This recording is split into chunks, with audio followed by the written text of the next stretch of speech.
What's up, everybody? OGP back with you from the theater. The cinema, actually. The cinema. My bad. Excuse me, Mr. Cinema. I'm going to go see Smile 2 tonight. I will not spoil this for you. I may talk about spoilers later on if so needed, but I will warn you well in advance. So, let's go inside and check out Smile 2, which has pretty good early reviews. Smile 1 was okay. I'm not mad at it. I don't need it. I don't own it. But Smile 2, let's go see what it's all about.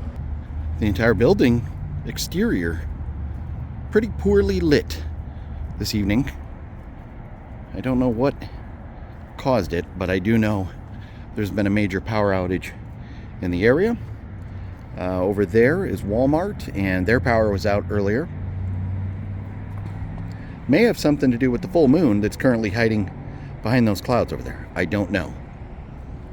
What I do know is that it is almost showtime. Theater 2. Follow that gentleman. Now, I could have waited 1 hour later and saw Smile at 8 p.m. in the large theater. But I'm in the regular size theater over here at 7 p.m. and I am okay with that. I don't anticipate this being one of those movies that I must see on the giant screen. That being said, let's get into the theater. Got to love this audience. 2 hours later. How many fucking bottles of water can one girl drink with full insertion? And who fucking drinks water like that anyways? Did I just watch The Joker Part 3? What is with the musicals? What the fuck? Well, let's get on out of the theater and talk about this. This one is interesting. And on the way out the door, we have to stop and look at what's coming up. Gladiator 2, November 22nd. Mufasa. Captain America next year. A Complete Unknown. Sonic 3. I don't think they've changed the posters much since we were here last. Smile 2. I have told you I will not spoil this for you, and so I have to be very careful here because there are some serious issues with this movie, a couple of which I don't think are spoiler related. One of them is there's a girl in the movie that drinks a lot of water. A lot of water. A lot of water. I don't know if it's product placement. I wasn't familiar with that particular bottle of water she was drinking. But the way she drank the water? Who puts the whole top of the bottle of water in their mouth? Who drinks water like that? I mean, the way she would drink was very much like Napoleon Dynamite slamming Gatorade. What the hell was that? That was very weird. I have some other issues with this movie. I'll mention one of them, and then I'll talk about the positives, because there are some positives with this movie. There was a lot of singing and dancing. I kind of felt like I was watching Joker 3 for quite a bit of the movie. The lead actress, I don't think this is a spoiler alert, but the lead in the movie is like a professional singer. So much of this movie is her singing and dancing and performing. And if you know anything about the Smile movies, they're going crazy. And then there's another scene where makeup kind of looks like Joker. Like we got a crazy person singing, dancing, a weird smile. Are they crazy? Are they not? Is it real? Is it not? It's a Joker, right?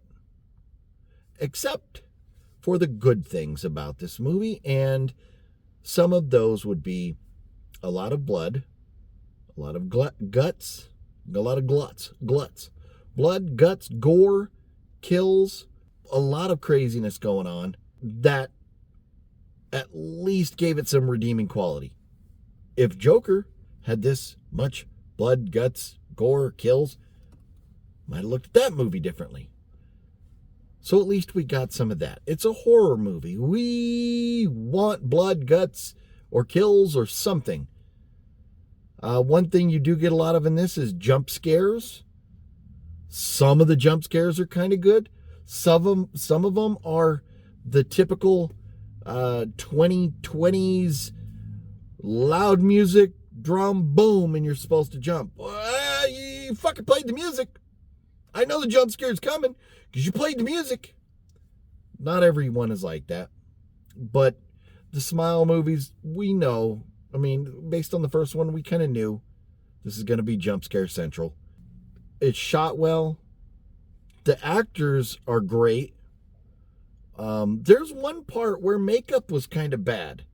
There's one scene where like the practical effects were kind of bad. Well, all I'll say is it involves an eye. Not good when I can tell that it's not real for a movie with this type of budget. So what we really have is a couple-hour movie with a girl who, or cast members, because there's multiple people, and we don't know if they're crazy. Are they sane? Are what they're seeing real? Is what they're seeing in their imagination? Or is it this demon? What is it? That's basically what we get for the movie. 2 hours and 7 minutes, way too long.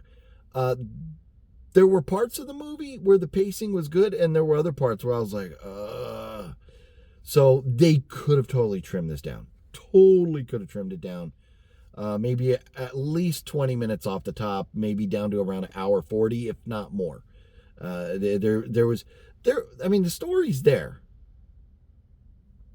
And we get some resolution this time. At parts kind of hokey resolution, but we get resolution. Where in the first Smile movie, I felt like it was open-ended. It didn't really end. This one, we kind of get an ending, which I guess is up for your interpretation. But damn it, how many singing and dancing movies do we need? I just can't believe after the Joker, and of course, this was made probably the same time the Joker was, or whatever. It's already done. But the sing and dance and stuff, was not expecting quite that much of it in this one. But this also had at least 2 open-ended plot lines. One, well, let's get into spoilers on that stuff with the 2 open-ended plot lines. So let me give it a score, and then we'll dive into the spoilers. So I won't do that yet. You're good right now. On a 0 to 5, 0 being The Crow, 5 being The Shining, because we have Jack Nicholson's son in this movie, and there's a couple times where it's like, whoa, okay, I don't know, are we paying homage to his old man? Are we paying homage to The Shining? Because we're talking about crazy and we're making crazy faces and stuff, kind of like his dad did in The Shining. Some of that was kind of cool with that particular actor. But on a 0 to 5, I right now am going to give this a 2.5. I'm right down the middle. The open-ended parts and the singing and dancing and slow at parts, way too long. It left a little to be desired, and it should have went along faster. And fucking singing and dancing, man. Ugh. I don't want singing and dancing. I don't want a fucking Broadway play in a horror movie. I don't. Maybe you do, and if you do, that's cool. Maybe, if you liked it, great. I don't want a fucking Broadway play in a horror movie. I don't want it. So, 2.5, right down the middle. And that tells you there was some great stuff about this movie. The right off the bat, like the first kill of the movie, phenomenal. It starts off kind of out in left field, but it brings it back in. Good stuff. But then there were some parts that just kind of dragged. So 2.5 out of 5. Now we're going to dive into spoilers. So if you have not seen the movie, you want to see it without being spoiled, go ahead and exit out now. Before you do, please hit the thumbs up button. Make sure you've subscribed so you can come back and let me know your thoughts. I would love to hear your thoughts on this movie after you have seen it. So go ahead, exit on out now, and then I'm going to talk, not full spoilers, but I'm going to talk about a couple things that kind of perturbed me a bit. Countdown, 2 spoilers. 1, 2, 3, 4, 5. Yeah, I did that backwards. Suck it. I did it backwards, just like this fucking movie had shots of cities upside down. Are we supposed to, they're turning her life upside down? Okay, so I got 3, 4, 5 shots of a city upside down. Why? Explain it to me, fucking director. Because I don't know why. Is it just showing we got her life turned upside down? Like, that's it? There's no other reason besides saying, like, maybe her life was turned upside down? If that's the case, why do we need it 5 fucking times? There's times in this movie where I feel like her sanity, insanity. You can't say, every time you see the world upside down, she's crazy. There's not enough of that. And that is one thing that, while she's crazy, there's a guy who's trying to help her. Just like the first one, people trying to help each other fight this demon thing, right? So you got a guy trying to help her, and at some point, the guy leaves and never fucking returns. We did not wrap him up. Unless you're simply saying he was all a part of her imagination. Then in which case, a lot of this fucking movie was all in her imagination. I mean, maybe all of the fucking movie was in her imagination. If that's the case. So, if he never really existed, they should have made that more clear. They should have presented that better. So, the guy, was he really there now? I don't know. Then the water bottles. They mention at one point, some of her symptoms will be that she's always feeling dehydrated. She drinks water a lot. Like it's like she's putting a wiener in her mouth. To say it, hopefully to where YouTube won't demonetize or ban this video.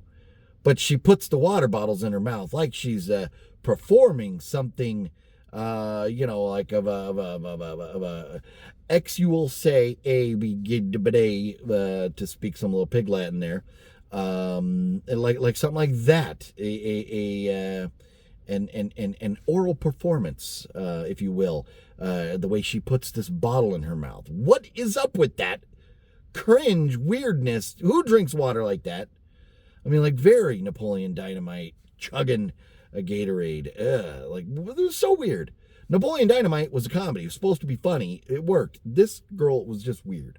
But they never then explained the purpose of the water. So I kind of feel like it was product placement, even though I don't recognize that brand of water. Maybe I'm just not hip and don't know the trendy bottled water, or I don't know. And then the end was predictable as shit. Saw that coming. So, yeah, I don't know. It's frustrating. I like when the audience has to kind of figure out what is the crazy parts, what's the sane or reality parts. They blurred the lines a little bit too much, I think. And I think that allowed them to not have to follow rules as far as what was crazy and what was not. I would have liked a little more of an effort toward getting resolution from the demon for her. I would like a little more effort, because in watching this, really, if not all the second act, but halfway through the second act would have been right in the middle of the movie, and all of the third act were all just in her mind, aside from the very end of the movie. The effects, the mom gets stabbed in the eye, and you could fucking clearly see the fucking makeup. Not good. 2.5 out of 5 stars. My opinion may change. And like I said earlier, just wait and see it when it comes out on demand. I think you'll be fine. Save your money. That's my recommendation. You do what you want to do. If you really love the first one, go see this one. If there's nothing else to watch and you just feel like getting out, you'll be fine. But personally, I would not spend any money on it. I'm not gonna worry about buying a physical copy. I don't need a copy of either of these movies. I don't think I have a copy of the first one, and I'm okay with that. But it's not the end of the world. It's definitely not The Crow. It's definitely not The Joker, although it did fucking kind of feel like a sequel to The Joker for a while. But it's not that bad. It's not that bad. At least you got some blood, guts, and gore. So, and the jump scares. Fucking jump scares. We're in spoilers right now. So, if you're watching, you already know. The jump scares fucking cheesy as shit. Boom, boom, jump scare. No shit, huh? Oh, I didn't see that coming. Oh, man, that was great work, man. Oh, surprise, surprise. Got me. Oh, fucking jump scares. Ah, Jesus, man. It's unfortunate that so many, I don't know if it's younger folks or just people nowadays, enjoy that shit because they don't want to worry about following along and paying attention to the story. They want to sit and scroll on their phone and then look up every once in a while. Jump scare. I wish we could, especially if you're going to make me watch a 2 hour and 7 or 8 fucking minute movie. Let's put some good story in there.